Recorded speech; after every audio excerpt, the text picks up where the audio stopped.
নমস্কার বন্ধুরা, সন্ধ্যার রান্নাঘরে আপনাদের স্বাগত। আবারও চলে এসেছি নতুন একটা রেসিপি নিয়ে। আজকের রেসিপি ইলিশ মাছের ভাপা। এখানে আমি একটা বাটি নিয়েছি, তার মধ্যে 1 চামচ পোস্ত দিলাম, সাদা সর্ষে 2 চামচ দেব, 2 চামচ সাদা সর্ষে, 6-7টা কাঁচা লঙ্কা দিয়ে দিলাম। ওর মধ্যে অল্প একটু জল দেব, দিয়ে ভিজিয়ে রাখবো 10 মিনিট। এই সর্ষে পোস্ত লঙ্কাটা আমি এখন বেটে নেব।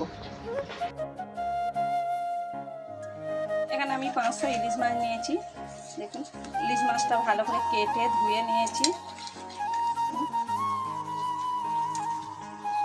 এর মধ্যে এখন আমি দিয়ে দেব 1/2 চামচ নুন,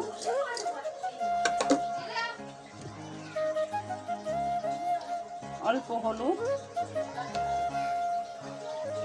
যেই সর্ষেটা বেটে রেখেছিলাম ওই সর্ষেটা আমি দিয়ে দিলাম।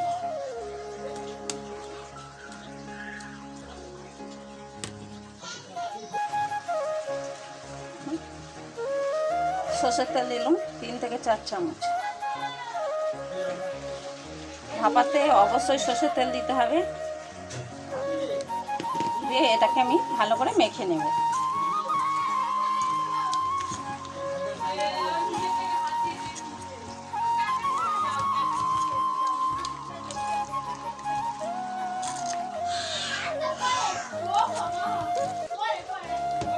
দেখুন কত সুন্দর মেখে নিয়েছি। দেখুন সর্ষে বেটেছিলাম যে বাটিটা, সেই বাটিটা ধুয়ে আমি একটু জল দিয়ে দিলাম,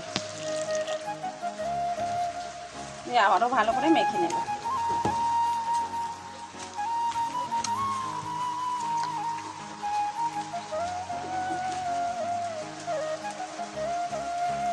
মাখানো হয়ে গেছে।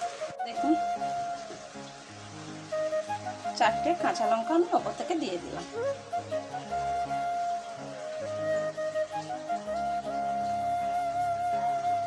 আর একটু তেল ওপর থেকে আমি দিয়ে দিলাম, সর্ষের তেল।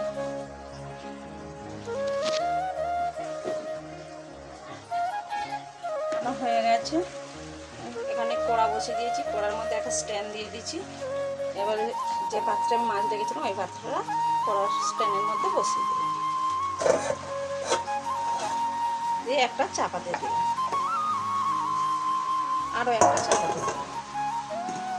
30 মিনিট আমি ভাপিয়ে নেব। 30 মিনিট হয়ে গেছে। এবার আমি খুলে দেখব।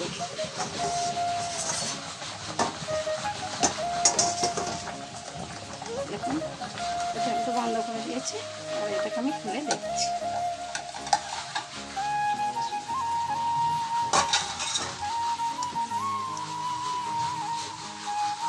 এটাকে আমি ঢেলে নেব। দেখুন 30 মিনিট আমার মাছের এই ভাপাটা হয়ে গেছে। এবার আমি ঢেলে নেব। দেখুন বন্ধুরা, আমার ইলিশ মাছ ভাপা তৈরি।